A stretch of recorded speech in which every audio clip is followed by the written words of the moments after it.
నారాయణపేట జిల్లా మాఘనూరు food poison ఘటనలో అధికారులు తమ వైఫల్యం కప్పిపుచ్చుకునే ప్రయత్నం చేస్తున్నారు. బయట తిండి వల్లే ఫుడ్ పాయిజన్ అయిందంటూ జిల్లా కలెక్టర్ ప్రెస్ నోట్ విడుదల చేశారు. అయితే అధికారుల ఆరోపణలను విద్యార్థుల తల్లిదండ్రులు ఖండించారు. అసలు బయటికే వెళ్లకుంటే చిరుతిళ్లు ఎలా తిన్నామని విద్యార్థులు ప్రశ్నిస్తున్నారు. స్కూల్లో అన్నం తినడంతోనే ఫుడ్ పాయిజన్ అయిందని స్పష్టం చేస్తున్నారు.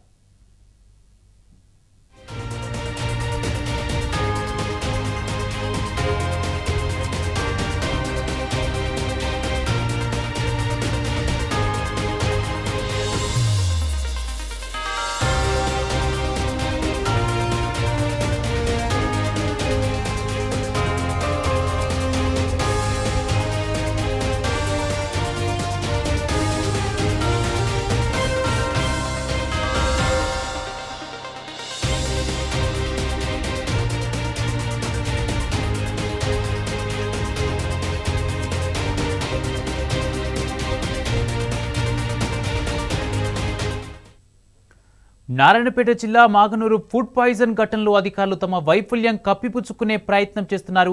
బయటి తిండి తినడం వల్లే ఫుడ్ పాయిజన్ అయిందంటూ జిల్లా కలెక్టర్ ప్రెస్ నోట్ విడుదల చేశారు. ఇక ఇదే అంశానికి సంబంధించి పూర్తి అప్డేట్స్ మా ప్రతినిధి నరేష్ అందిస్తారు. నరేష్, అయితే విద్యార్థులకు ఫుడ్ పాయిజన్ కి కారణం కేవలం బయటి తిండి తినడం వల్లనే అని చెప్పేసి కలెక్టర్ ప్రెస్ నోట్ విడుదల చేసినట్టుగా తెలుస్తుంది. దీనిపై విద్యార్థులు వారి తల్లిదండ్రులు ఏమంటున్నారు? కుమార్, మాగనూరు ఫుడ్ పాయిజన్ ఘటనలో విద్యార్థులు బయట కొన్నటువంటి ఆహార పదార్థాలు తినడం వల్ల ఫుడ్ పాయిజన్ అయ్యిందంటూ జిల్లా కలెక్టర్ సిక్తార్ పట్నాయక్ ఒక ప్రెస్ నోట్ ని రిలీజ్ చేశారు. మొత్తం 22 మంది విద్యార్థులు 14 చోట్ల ఉన్నటువంటి దుకాణాల్లో, బేకరీలలో ఉన్నటువంటి తినుబండారాల్లో తిన్నందువల్లే భోజనానంతరం విద్యార్థులు అస్వస్థతకు గురైనట్లు ఆ ప్రెస్ నోట్ ని విడుదల చేశారు. అయితే ఈ అంశానికి సంబంధించి విద్యార్థులని అసలు బయట తిండి తిన్నారా ఏంటి అనేటటువంటి ఆ తల్లిదండ్రులు ప్రశ్నించడం కావచ్చు, విద్యార్థులను అడిగి తెలుసుకున్నటువంటి క్రమంలో వారు అసలు మేము బయటికి వెళ్ళలేదు, బయటికి వెళ్ళేటటువంటి అవకాశం లేదు, ఉదయం 9 గంటలకు స్కూల్ ప్రారంభమైన తర్వాత గేట్ వేశారు, బయటికి వెళ్ళేటటువంటి అవకాశం ఉండదు, సాయంత్రం 4:30కు బయటికి పంపిస్తారని చెప్పి విద్యార్థులు చెప్తున్నారు. ఇక్కడ ఫుడ్ పాయిజన్ లో అస్వస్థతకు గురైనటువంటి విద్యార్థులు ఎవరు కూడా మేము బయట తినలేదు, ఎటువంటి ఆహారం తినలేదు, బయట కేవలం ఆ స్కూల్లో వండినటువంటి అన్నము, వంకాయ, ఆలుగడ్డ, పప్పు తినడం వల్లే మాకు ఇలా జరిగిందంటూ వాళ్ళు విద్యార్థులు చెప్తున్నారు. ఆ వంకాయ పూర్తిగా అసలు ఉడకలేదు అని చెప్పి విద్యార్థులు ఫుడ్ పాయిజన్ కి గురైనటువంటి విద్యార్థులు చెప్తున్నారు. అయితే అధికారుల వర్షన్ మాత్రం మరో విధంగా ఉంది. బయటి నుంచి కొనుక్కున్నటువంటి ఆహార పదార్థాలు తినడం వల్లే వీరందరికీ కూడా అస్వస్థతకు గురయ్యారు, ఆసుపత్రి పాలయ్యారని చెప్పి అధికార వర్గాలు చెప్తున్నారు.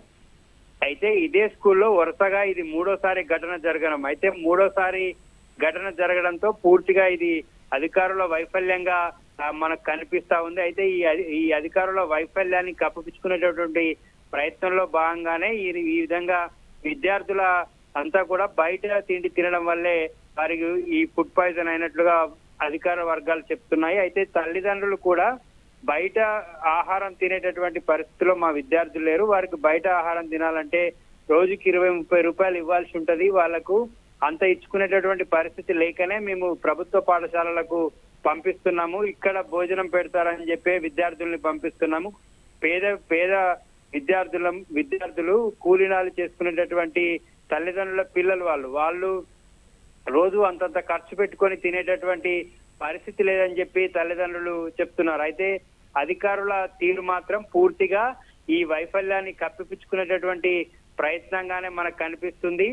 మొదటి రోజు గత బుధవారం నాడు మొదటిసారి అయినటువంటి సందర్భంలో 50 మంది విద్యార్థులు అస్వస్థతకు గురయ్యారు. దాంట్లో 15 మంది విద్యార్థులను మహబూబ్ నగర్ ప్రభుత్వ ఆసుపత్రిలో చికిత్సలు అందిస్తారు. అందులో 2 శనివారం నాడు డిశ్చార్జ్ అయ్యారు. అయితే ఆ రోజు జరిగినటువంటి ఘటనకు నెక్స్ట్ డే గురువారం నాడు ఉదయం కలెక్టర్ వచ్చి అక్కడ ఉన్నటువంటి పరిస్థితులన్నీ కూడా చూశారు. స్టాక్ పాయింట్ కావచ్చు, కిచెన్, ఇవన్నీ కూడా పరిశీలించారు. అయితే పరిశీలించినటువంటి క్రమంలో కలెక్టర్ విద్యార్థులకు ప్రామిస్ చేశారు, నాణ్యమైనటువంటి ఆహారం అందిస్తామని ప్రామిస్ చేశారు. అయినప్పటికీ ఆ రోజు కలెక్టర్ వచ్చి విజిట్ చేసిన తర్వాత 2 గంటలకే విద్యార్థులకు మళ్ళీ పురుగుల అన్నం పెట్టారు. ఆ రోజు కూడా కేవలం 2 అధికారులను సస్పెండ్ చేసి అధికారులు చేతులు దులుపుకున్నారు. ఆ రోజు కూడా ఆర్డీఓ స్థాయి అధికారి అన్నం వడ్డించినా కూడా పురుగులున్నాయి.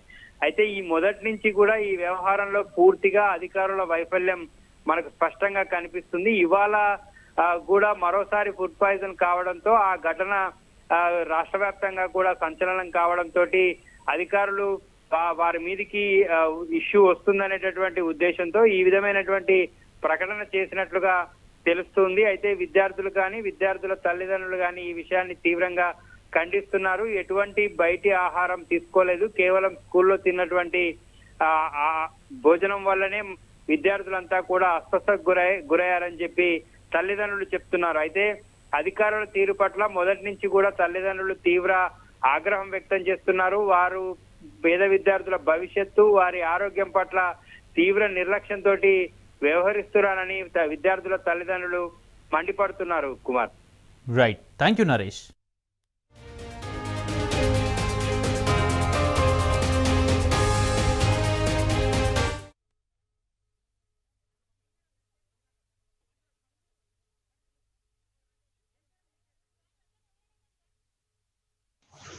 నా పేరు శైలజ. నేను 8వ తరగతి చదువుతున్నాను.